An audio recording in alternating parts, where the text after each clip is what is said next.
À l'époque des dynasties du Sud et du Nord, au 5e et 6e siècle, le bouddhisme chinois était divisé en 3 écoles au Sud et 7 écoles au Nord.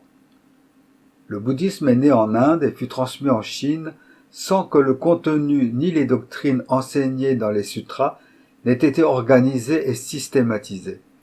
Pour cette raison, en Chine, des analyses des enseignements furent effectuées pour juger lequel des sutras était supérieur aux autres du point de vue de la doctrine qu'ils développent.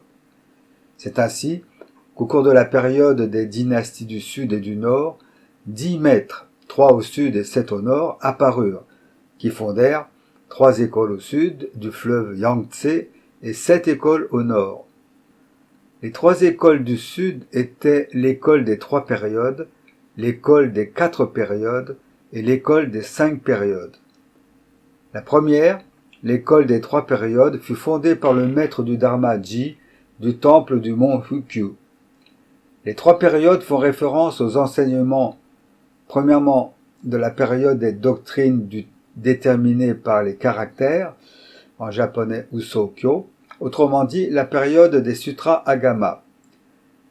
Deuxièmement, la période des doctrines dépourvues de caractères particularisants, en japonais Musokyo, c'est-à-dire les sutras de la période développée de la sagesse et du lotus.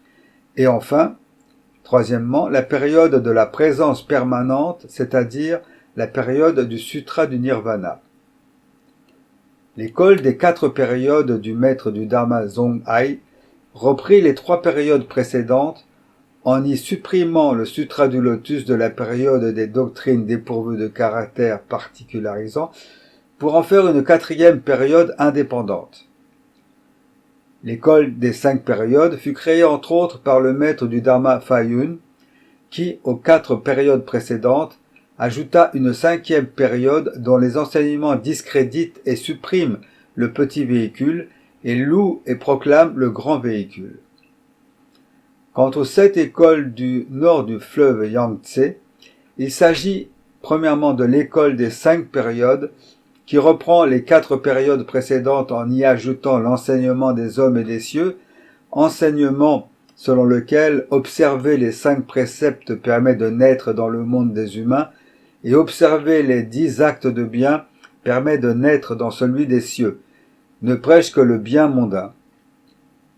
Deuxièmement, les 2 enseignements de Bodha et Rushi qui sont les 12 ans de prêche du petit véhicule par le Bouddha Shakyamuni par le biais des sutras Agama, puis le reste des enseignements représentant le grand véhicule. Troisièmement, le courant initié par Guangtong qui fonda le courant des 4 écoles qui sont premièrement l'école de la conditionnalité basée sur le traité de l'Abhidharma, deuxièmement l'école du tout provisoire fondée sur le traité de l'accomplissement de la vérité d'Arivarman, qui affirme que l'intégralité des phénomènes ne sont qu'un nom provisoire sans avoir de réalité. Troisièmement, l'école de l'aspect trompeur, fondée sur le sutra de la perfection de la sagesse, enseignant que tous les phénomènes ne représentent pas la vérité et ne présentent qu'un aspect trompeur, tout n'étant que vacuité. Et quatrièmement, l'école de la présence permanente, fondée sur les sutras du nirvana et de l'ornementation fleurie, affirmant l'éternité de la nature du Bouddha présente en permanence, même parmi les êtres. Quatrièmement, les 5 écoles initiées par le maître du Dharma Ji du temple de Hushen. Il s'agit des 4 écoles auxquelles il a ajouté l'école du monde des Dharmas. Cinquièmement, les 6 écoles du maître du Dharma Hanbing du temple Kishe. Sixièmement, les 2 enseignements du maître de méditation des terres du Nord, le grand véhicule déterminé par les caractères et le grand véhicule dépourvu de caractères particularisants. Et septièmement, l'enseignement unique du maître de méditation des terres du Nord. Il s'agit de la doctrine du son unique, selon laquelle tous les enseignements du Bouddha avaient le même contenu et donc la même valeur. Au sein de cette profusion et confusion de courants et d'analyses des enseignements du Bouddha, la tendance générale était de considérer le sutra de l'ornementation fleurie comme le sutra le plus important, suivi du sutra du nirvana et en troisième position, le Sutra du Lotus. À cette époque des 3 écoles du Sud et des 7 écoles du Nord, quel était l'état de la foi de la population générale? Elle ne comptait pas sur l'immense compassion et la miséricorde du Bouddha pour lever l'illusion dans laquelle son esprit était plongé et appliquer une conviction inébranlable à sa vie réelle, mais recherchait le bonheur et la jouissance de la vie matérielle en se tournant vers des bodhisattvas tels que Maitreya, Avalokiteshvara et Ksitagarbha. De plus, les gens n'avaient aucune idée que leurs bonnes et mauvaises actions dans cette vie étaient directement liées à leur vie après la mort, mais souhaitaient seulement renaître dans ce monde pour profiter de nouveau de leur richesse et de leur noblesse. Cela se voit dans le fait que les statues de Bouddha et de Bodhisattva créées à l'époque portent gravés les textes des souhaits que je viens d'évoquer quant à la raison de leur création. La raison pour laquelle l'essence du bouddhisme ne fut pas saisie et que toutes les écoles étaient tombées dans un état de chaos est qu'elles étaient trop occupées à traduire les Écritures, qu'elles manquaient d'unité systématique et qu'elles n'avaient pas le temps de discerner les principes fondamentaux du bouddhisme. C'est à cette époque que Zhiyi, le grand maître du Tendai, apparut et établit la doctrine du véhicule unique du lotus, propre au Tendai, exposant les 5 périodes des enseignements du Vénéré Shakya et établissant ainsi la véritable intention du Bouddha. Si l'on considère la doctrine de Zhiyi dans son ensemble, elle est considérée comme la lignée de l'école du Tendai fondée par le Bodhisattva Nagarjuna, suivie par Huiyuan de Benzai, puis de Huisi de Nangyue, et qui culmine avec le grand maître Zhiyi de Tendai. Le grand maître Zhiyi est en effet une figure majeure du bouddhisme chinois. Non seulement il rehaussa à son point culminant le bouddhisme chinois, alors plongé dans le chaos, en l'organisant et le systématisant en propageant les enseignements du Mahayana véritable, mais il apporte également une grande contribution à la philosophie chinoise des débuts de l'ère moderne en donnant un nouveau souffle et une nouvelle effervescence à un monde de la pensée qui était au point mort. Résumons et donnons un aperçu de la doctrine édifiée par le grand maître Zhiyi. Comme je l'ai mentionné précédemment, jusqu'à la période des dynasties du Nord et du Sud, lorsque le grand maître du Tendai apparut, la communauté bouddhiste de Chine était tellement préoccupée par les réceptions des écritures bouddhistes qu'elle négligeait la recherche organisationnelle et souffrait pour ainsi dire d'indigestion et de diarrhée.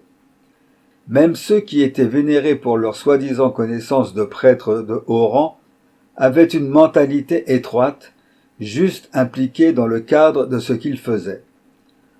Or, en fait, il existe une grande variété d'êtres ayant écouté les enseignements du Bouddha. En ce sens, le Sutra des Sens Infinis énonce: Je m'étais rendu compte de ce que la nature et les désirs des êtres étaient dissemblables. Nature et désir n'étant pas semblables, je prêchais le dharma de diverses façons. Comme le dit le sutra, ce n'était pas une tâche facile en réalité d'appréhender pleinement la véritable intention du Bouddha à partir du nombre infini des sutras, des enseignements les plus superficiels aux plus profonds, prêchés en fonction de la prédisposition des êtres à qui il s'adressait.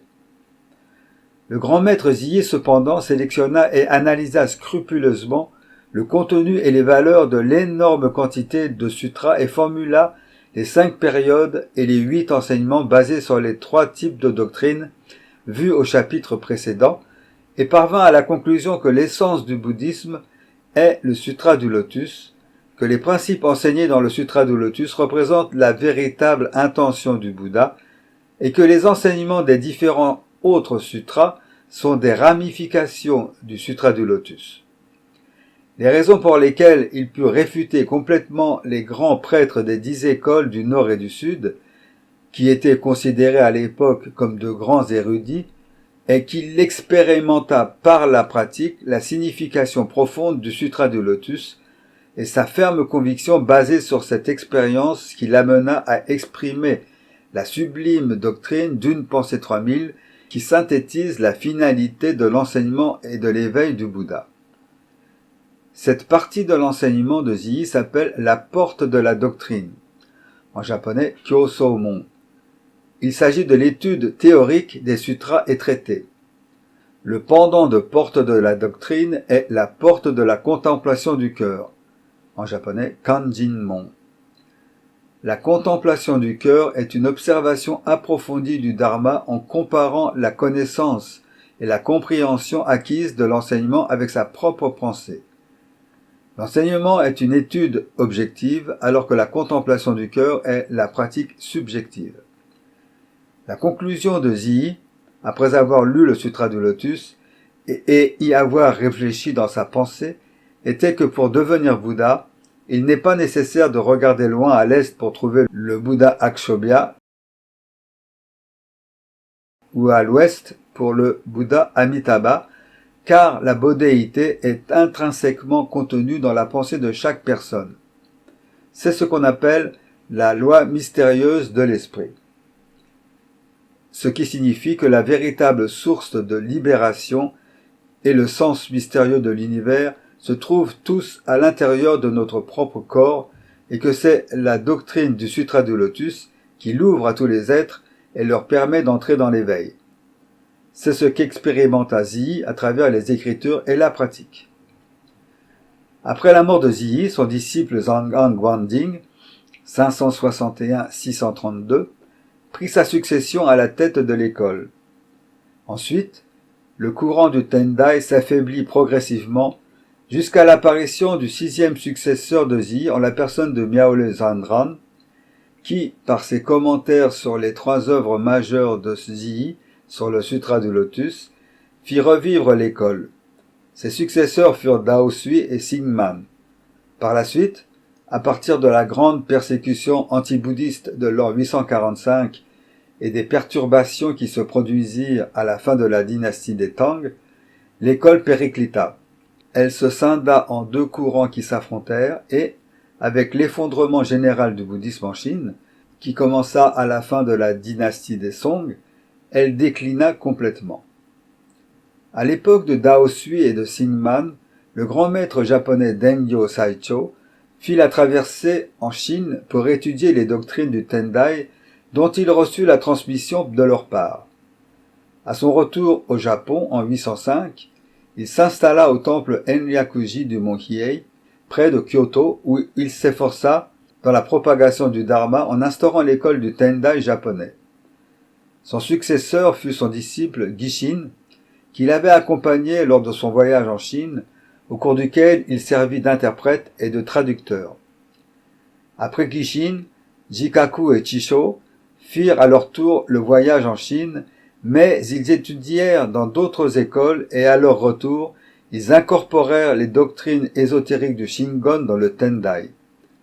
Ce syncrétisme qu'on appelle le Tendai ésotérique fut très florissant dans la période de Heian, entre 794 et 1185.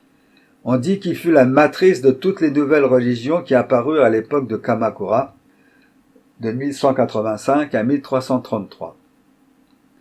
Le bouddhisme fut transmis au Japon en 552 à l'époque de l'empereur Kinmei par le roi Seong de Baekje, c'est-à-dire la Corée. Il se développa dans tout le pays et les écoles du Tendai et du Shingon furent prépondérantes. Au début de la période de Kamakura, toutefois, de nouvelles religions prirent le devant de la scène et c'est ainsi que le bouddhisme de la terre pure fut très prisé dans les classes populaires, tandis que les écoles du Zen reçurent la faveur des élites. Le Sutra du Lotus, qui avait pourtant été défini par Zii comme étant la véritable et seule intention du Bouddha Shakyamuni, fut complètement oublié, tout comme le fut Shakyamuni lui-même, au point où l'on remplaça ses statues par celles des Bouddhas Amida, Vairocana, etc. C'est également à cette époque qu'apparut Nichiren. Devenu moine à l'âge de 16 ans dans un temple de l'école du Tendai ésotérique, il fit un voyage initiatique qui dura près de 20 ans, au cours desquels il visita les temples principaux de toutes les écoles du Japon et étudia leur doctrine. Sa conclusion fut, comme Zii, que le Sutra du Lotus était bel et bien l'enseignement parfait du Bouddha Shakyamuni, le but unique de sa venue en ce monde, et décida de le propager tout en réfutant les hérésies des autres écoles. Voilà d'ailleurs ce qu'il pense du grand maître du Tendai. Dans son traité qui ouvre les yeux, le Kaimokusho, il écrit « Seule une pensée 3000 de Tendai, Zi, est la voie menant à la bodhéité. » Ou encore « Bien que ma sagesse dans la compréhension des principes du Sutra de Lotus ne représente pas un 10 millionième de celle des grands maîtres Tendai et Dengyo, mon endurance aux épreuves et ma compassion sont vraiment remarquables. » La doctrine de Nichiren étant principalement fondée sur celle de Zi, de nombreuses personnes dans le monde confondent les doctrines du Tendai avec celles de Nichiren. Je voudrais donc mentionner ici les différences qui nécessitent une attention particulière. Nichiren n'a jamais suivi la doctrine de l'école du Tendai. De nombreuses personnes dans le monde interprètent le bouddhisme dans le sens où le Bouddha Shakyamuni est né en Inde et où Nichiren est apparu au Japon comme un ascète qui a fidèlement propagé le Sutra du Lotus, but de la venue au monde du Bouddha Shakyamuni, par le biais de la doctrine instaurée par Zi, dont il serait le prolongement. Il s'agit là d'une grave erreur, une appréciation que l'on pourrait qualifier de daltonienne. Même si pour Zi, comme pour Nichiren, la finalité des enseignements du bouddhisme se trouve dans la doctrine d'une pensée 3000, il existe entre les deux des différences notoires. Ces différences proviennent déjà de la notion de temps. En effet, en introduction de son traité sur la sélection du temps, Nichiren énonce « Le chemin de l'apprentissage du bouddhisme passe inéluctablement par l'étude du temps. » Dans divers sutras, Shakyamuni définit le futur après son extinction en 3 périodes. Période de la rectitude du Dharma, en japonais Shobo, période de la semblance du Dharma, en japonais Zobo, et période de la fin du Dharma, en japonais Mappo. Ici, Dharma signifie enseignement. La période de la rectitude fut celle où l'enseignement de Shakyamuni fut correctement transmis et où les personnes le pratiquant pouvaient obtenir l'éveil. Dans la période de la semblance, les capacités des êtres au regard de l'enseignement du Bouddha devinrent inférieures à celles des êtres de la rectitude. Toutefois, si l'enseignement du Bouddha fut transmis de manière formaliste, la ferveur dans la pratique du Dharma ressemblait à celle de la rectitude et procurait des bienfaits. Quant à la période de la fin du Dharma, c'est celle où l'enseignement de Shakyamuni a perdu tous ses bienfaits. En ce qui concerne la durée de chacune de ces 3 périodes, elle diffère selon les sutras. Toutefois, on considère d'une manière générale que la période de la rectitude du Dharma dura 1000 ans, comme la période de la semblance. La période de la fin du Dharma, quant à elle, est éternelle. Le sutra du grand rassemblement, en sanskrit Mahasannipata, et en japonais Daishukyo, divise le temps en 5 périodes de 500 ans chacune. La première période de 500 ans après l'extinction de Shakyamuni est appelée période de la délivrance certaine, en japonais Gedatsu Kengo. C'était une période où l'on pouvait devenir Bouddha grâce à l'enseignement de Shakyamuni. La deuxième est appelée période de la concentration certaine, en japonais Zenjo Kengo. C'était une période où l'on pouvait devenir Bouddha par la méditation.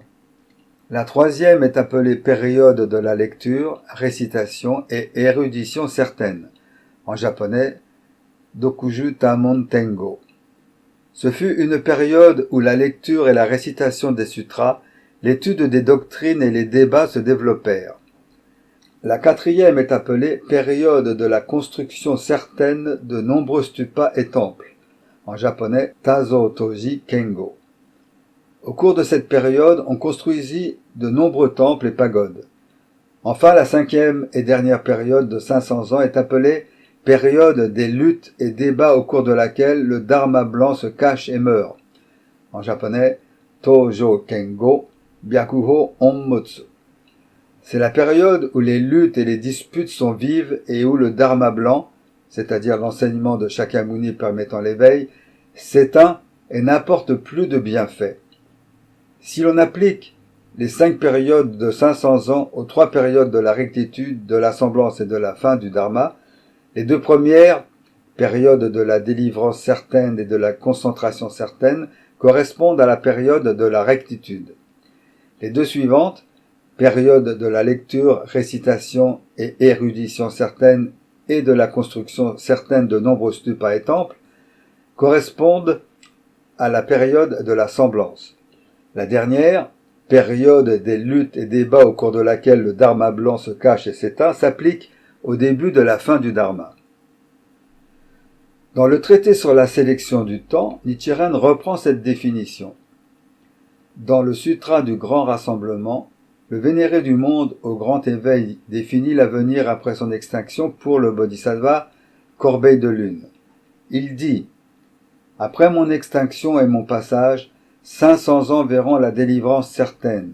Les 500 ans suivants connaîtront la concentration certaine, ce qui fait 1000 ans. Les 500 ans suivants connaîtront la lecture, la récitation, l'érudition certaine. Les 500 ans suivants verront la construction certaine de nombreux stupas et temples, ce qui fait 2000 ans. Au cours des 500 ans suivants, des luttes et débats se dérouleront et le Dharma blanc se cachera et mourra.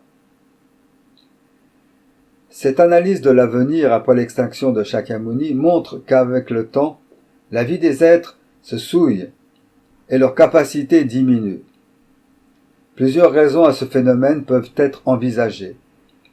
Plus on s'éloigne de l'époque de Shakyamuni, plus les êtres qui apparaissent possèdent un lien ténu avec son enseignement. Ensuite, avec le développement de la politique et les progrès de la civilisation, l'avidité, la colère, la sottise et l'orgueil se renforcent, entraînant une corruption des actes des hommes due aux déviations de leur esprit. Une autre raison encore est qu'il existe 2 catégories d'êtres en fonction de leur prédisposition.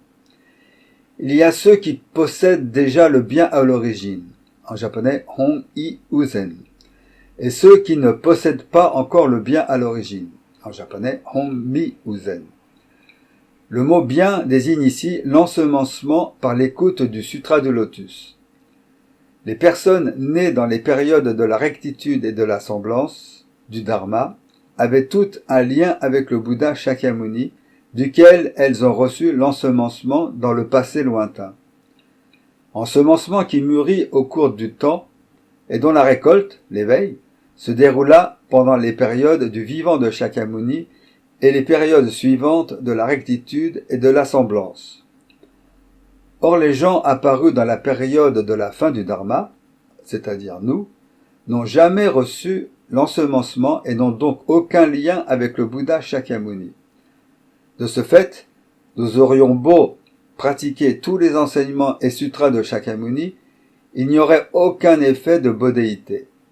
Ce serait comme arroser un champ semé d'aucune graine et qui, dès lors, ne donnerait aucune récolte bien qu'il soit fertile. Dès lors, nous qui sommes nés dans la période de la fin du Dharma, sommes-nous condamnés à ne jamais devenir Bouddha? C'est en tout cas l'idée qui prévalait à l'époque de Kamakura au Japon. Là intervient Nichiren. Reprenant l'analyse faite par Ziyi du Sutra du Lotus, il va encore plus loin. Selon Ziyi, le Sutra du Lotus est supérieur au Sutra antérieur et la doctrine originelle, seconde partie du Sutra du Lotus, est supérieure à sa doctrine éphémère, la première partie.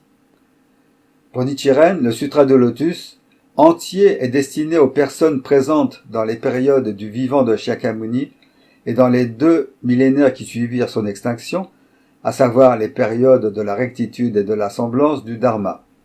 Pour lui, la vérité, l'ensemencement des êtres de la fin du Dharma se situe au profond des phrases du seul chapitre Durée de la vie, le 16e, de la doctrine originelle du Sutra du Lotus. Dans son traité qui ouvre les yeux, il effectue une série de 5 comparaisons. La première est la comparaison entre la voie intérieure et la voie extérieure dans laquelle le bouddhisme se désigne lui-même comme la voie intérieure, tandis que tous les autres enseignements, religions, pensées sont désignés comme la voie extérieure. La comparaison entre ces deux voies est le moyen de déterminer la supériorité ou l'infériorité de l'une sur l'autre. En règle générale, la vision de la vie et du monde selon les doctrines non bouddhistes ne considère pas vraiment la vie elle-même comme basée sur la voie du milieu, mais plutôt sur des affirmations arbitraires sans justification logique. Un exemple en est le point de vue selon lequel les êtres humains n'existent que lorsqu'ils sont en vie et n'ont ni passé avant la naissance ni avenir après la mort. Dans le bouddhisme, ce point de vue est appelé impermanence, qui nie l'existence de la causalité. L'exemple inverse est la vision selon laquelle les humains et les autres êtres vivants ont une existence immuable appelée l'ego individuel, d'où l'explication de l'âme après la mort, vision appelée permanence dans le bouddhisme. Ces deux visions erronées font toutes deux partie des vues extrêmes, propres à la voie extérieure. Elles se manifestent par les vues inexactes du moi et du monde, qui nient la loi de causalité et prêchent une causalité partielle et biaisée. Les choses dans les mondes des dharmas de l'univers sont toujours établies par la loi de cause à effet. Le matérialisme, quant à lui, affirme que la matière est la substance et que tout est un phénomène manifesté par l'évolution de la matière. Mais alors, ce qui a fait la matière, dit-on, c'est l'existence fondamentale de la matière. Placer un être primordial spécifique de cette manière va à l'encontre de la loi de cause à effet. Le christianisme est un peu comme le matérialisme à cet égard. Il dit que tout a été créé par un Dieu qui est fondamental et non pas créé. Ainsi, dire que la matière est l'origine de tout ou dire que c'est Dieu sont deux préjugés qui ignorent la loi de causalité. En revanche, le bouddhisme explique l'apparition et la disparition des dharmas en termes de causalité, qui est correctement comprise tant du point de vue intérieur qu'extérieur. Il est donc arbitraire d'affirmer l'existence d'un être absolu sans tenir compte du principe de cause à effet. En outre, il montre que la chance et la malchance dans la vie ne sont jamais naturelles ou fortuites, mais que les rétributions actuelles sont dues à des causes passées et que les rétributions futures sont dues à des causes présentes. Dans le traité qui ouvre les yeux, Nichiren établit sa démonstration en différenciant la voie extérieure de la voie intérieure en traitant du confucianisme et de l'hindouisme. Le confucianisme n'établit la causalité que pour la vie présente, mais ne saisit pas la causalité des phases passées et futures de la longue transformation de la vie. Pour leur part, les philosophies religieuses indiennes, qui s'appuient principalement sur les 6 maîtres de la voie extérieure, proposent ou rejettent diverses théories de la causalité, toutes fondées sur des vues erronées, perdant de vue le véritable principe de la causalité et ne peuvent donc pas conduire à la juste libération. Seul le bouddhisme enseigne une vision holistique de la vie dans l'univers et le monde des dharmas. Il fournit des lignes directrices pour la vie basées sur une vision correcte de la causalité qui clarifie le passé, le présent et le futur dans les 3 phases. La comparaison entre la voie intérieure et la voie extérieure détermine ainsi la supériorité de la première sur la seconde. La deuxième comparaison du traité qui ouvre les yeux est la comparaison entre le grand et le petit véhicule. Le petit véhicule, ou Hinayana, est une doctrine menant les auditeurs et les éveillés par les conditions, qui ne recherchent que leur propre salut, à l'effet mineur de l'annihilation de la sagesse et de la réduction du corps en cendres. En japonais, Keshin Mechi. À l'opposé, le Mahayana est la doctrine qui amène les bodhisattvas à leur propre salut, simultanément au salut d'autrui, en obtenant le grand fruit de l'éveil sans supérieur. La troisième comparaison est la comparaison entre les sutras circonstanciels et le sutra véritable, le lotus. Les sutras circonstanciels sont des enseignements donnés à titre provisoire et qui ne représentent pas la véritable intention du Bouddha. Le sutra véritable, lui, l'exprime parfaitement. Pour sa comparaison entre les sutras circonstanciels et le sutra véritable, Nichiren utilise les 5 périodes et les 8 enseignements de Zii. Les 8 enseignements sont, rappelons-le, les enseignements des corbeilles, les enseignements communs, les enseignements particuliers et l'enseignement parfait, en ce qui concerne leur contenu, et l'enseignement subi, les enseignements graduels, les enseignements secrets et les enseignements indéterminés pour ce qui est de la méthodologie de l'enseignement. Tout le bouddhisme fut enseigné par la combinaison de ces 8 enseignements. De ce diagramme, il apparaît que seul le Sutra du Lotus est l'enseignement exclusivement parfait, ne comprenant aucun moyen provisoire et est donc le seul sutra apte à amener les êtres à l'obtention de la bodhéité. Zii, fondé sur les 10 ainsi du chapitre des moyens de ce sutra, établit la doctrine d'une pensée 3000. Là s'arrête la théorie de Zii. Or, Nichiren va plus loin encore. Dans son traité qui ouvre les yeux, il énonce la doctrine d'une pensée 3000 uniquement dans le Sutra du Lotus, au chapitre durée de la vie, au profond des phrases de la doctrine originelle est cachée et enfouie. J'ai gardé l'ordre des mots japonais pour la traduction car cet ordre a de l'importance. En effet, il faut d'abord comprendre que dans cette phrase, le mot uniquement se rattache aux 3 propositions qui le suivent, à savoir uniquement dans le Sutra du Lotus, ce qui élimine tous les sutras antérieurs et se rapporte donc à la comparaison entre les sutras circonstanciels et le sutra véritable. Ensuite, uniquement en sa doctrine originelle, ce qui indique la 4e comparaison entre la doctrine originelle et la doctrine éphémère du Sutra du Lotus. Enfin, uniquement au profond des phrases de la doctrine originelle est cachée et enfouie. C'est là qu'apparaît la 5e comparaison entre le Sutra du Lotus au niveau des phrases, en japonais Monjo, et le profond des phrases, en japonais Monte, de ce sutra. Cette comparaison est appelée comparaison entre l'ensemencement et la récolte et représente la véritable doctrine de Nichiren. Pour qu'un être devienne Bouddha, il doit au préalable recevoir l'ensemencement de la graine de bodhéité.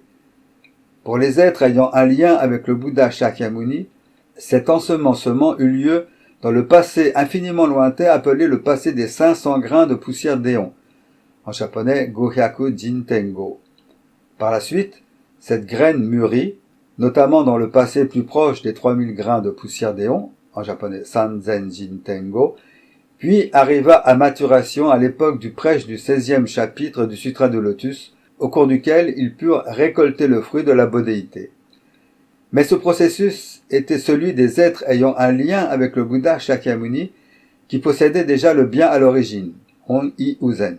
Pour nous, êtres de la fin du Dharma qui ne possédons pas le bien à l'origine, Hon-Mi Uzen, l'ensemencement se déroule au profond des phrases du chapitre durée de la vie du Sutra du Lotus.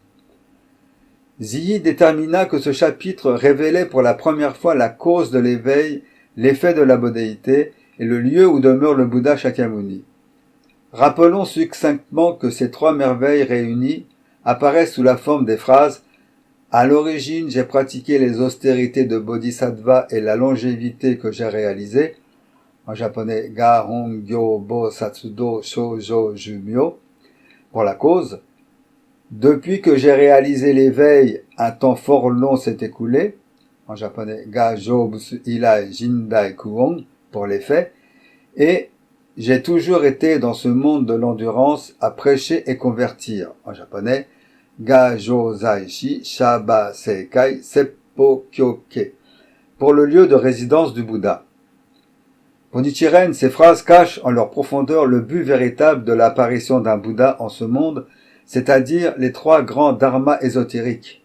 Dans le chapitre des moyens du Sutra du Lotus, il est énoncé « Les Bouddhas vénérés du monde n'apparaissent au monde qu'en raison d'une unique grande œuvre. » Dans cette phrase, « unique » désigne le Honzon de la doctrine originelle, car il n'en existe pas 2 au monde. Unique représente également le véritable aspect des dharmas. Grande désigne l'estrade des préceptes, le kaidan, de la doctrine originelle.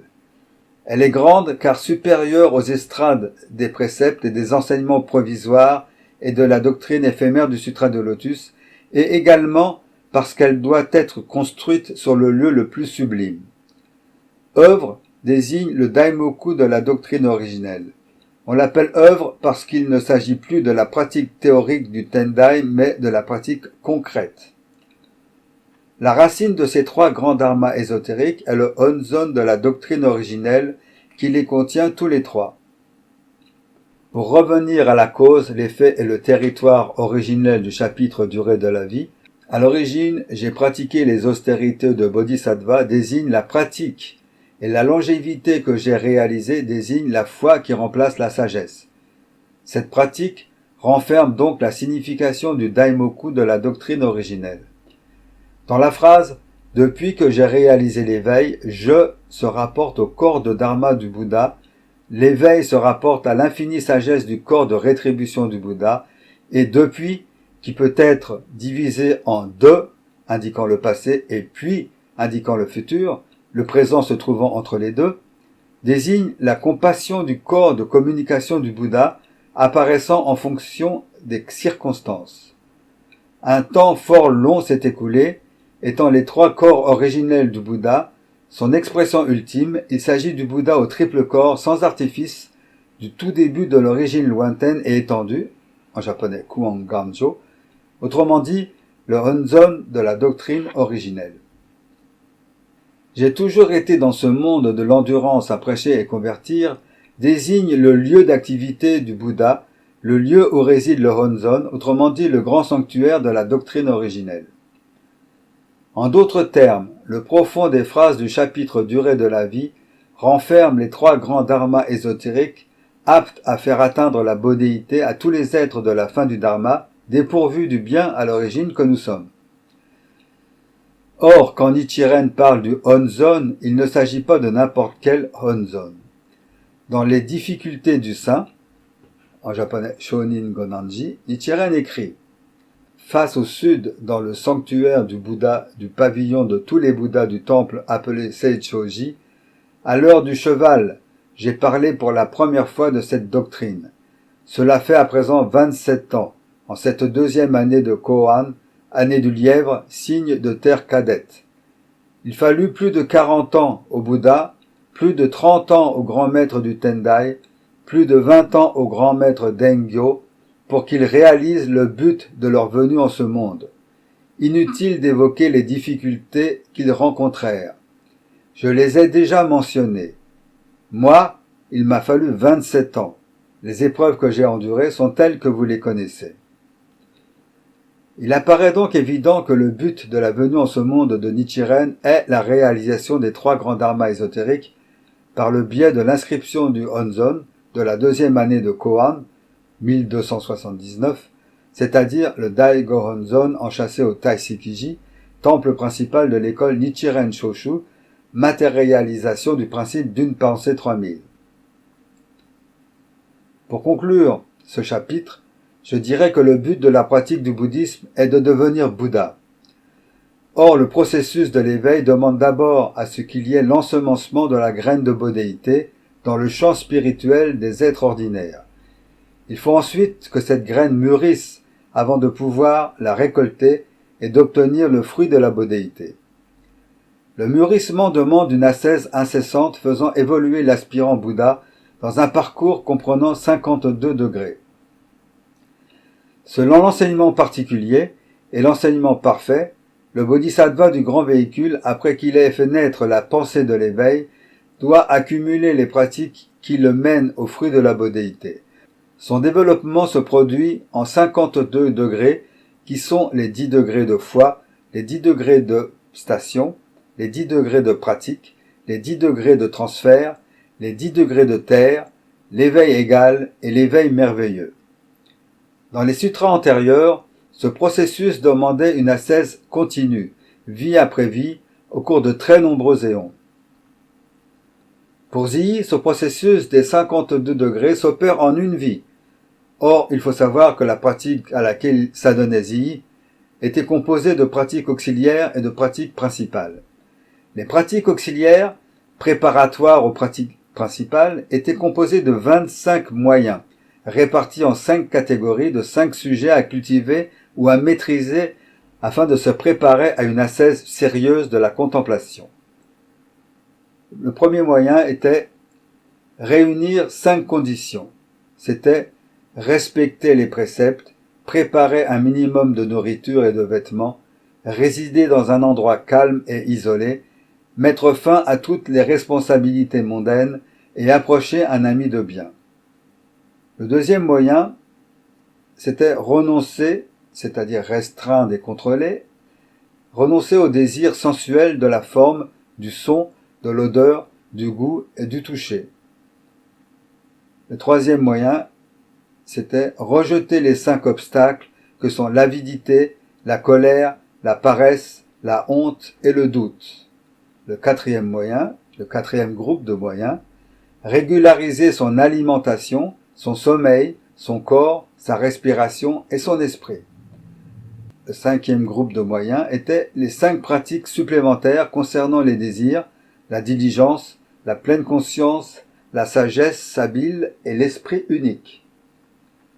Une fois ces conditions réunies, on peut aborder les 4 ascèses principales qui se composent de la samadhi, c'est-à-dire la méditation assise constante, consistant à s'asseoir silencieusement et solennellement devant le Bouddha pendant 90 jours pour unifier l'esprit et contempler le monde de Dharma. La seconde ascèse était la samadhi marchée constante, consistant à marcher autour de la statue du Bouddha Amitabha pendant une période de 90 jours en récitant son nom et en l'invoquant intérieurement afin de voir le Bouddha. La troisième ascèse était la samadhi mi-assise, mi-marchée, consistant en la combinaison de la samadhi assise et de la samadhi marchée, et enfin la samadhi ni assise ni marchée, qui consiste en toutes les autres pratiques, quelle que soit la conduite du corps, autres que les 3 types mentionnés ci-dessus, visant la perfection de la voie du Bouddha par la culture de la contemplation dans tous les aspects de la vie, en contemplant chaque pensée à mesure qu'elle surgit dans l'esprit. Cette ascèse est également appelée samadhi des pensées éveillées et samadhi de la poursuite de ses propres pensées. Ces pratiques permettaient de nourrir la nature du Bouddha, c'est-à-dire la 9e conscience, présente dans le cœur du pratiquant et lui permettaient de devenir Bouddha dès ce corps dans cette vie. Il va sans dire que ces pratiques de l'observation du cœur, Kanjin, sont irréalisables pour nous aujourd'hui. D'une part parce que nous n'aurions plus aucune vie sociale, et d'autre part parce qu'elle ne servira à rien, car nous ne sommes plus dans la période de la semblance du Dharma dans laquelle vivait Zhi, et que nous n'avons pas reçu l'ensemencement. C'est pourquoi Nichiren inscrivit le Dai Gonzon, disant que recevoir et garder ce Gonzon était identique à la pratique de la contemplation du cœur. Dans son traité sur le Honzon, il écrit « Pour ceux qui ne connaissent pas une pensée 3000, le Bouddha, inspiré d'une grande compassion, enveloppa ce joyau dans 5 idéogrammes du Dharma merveilleux, c'est-à-dire le Dai Gonzon, qu'il accrocha au cou des êtres infantiles de la fin du Dharma. Dès lors, la foi dans le Gonzon alliée à la pratique du Daimoku, Nam-myoho Renge-kyo, permet de faire agir les pouvoirs du Bouddha et du Dharma présents dans ce Gonzon, et nous aussi devenons Bouddha dès ce corps. Toutefois, ce que je viens d'expliquer correspond aux enseignements de l'école Nichiren Shoshu. Il faut savoir qu'il existe un grand nombre d'autres écoles Nichiren, qui ne disent pas toutes la même chose. Certaines, par exemple, considérant l'enseignement de Nichiren comme l'extension de l'enseignement du Tendai. Nous verrons ces écoles dans le prochain chapitre.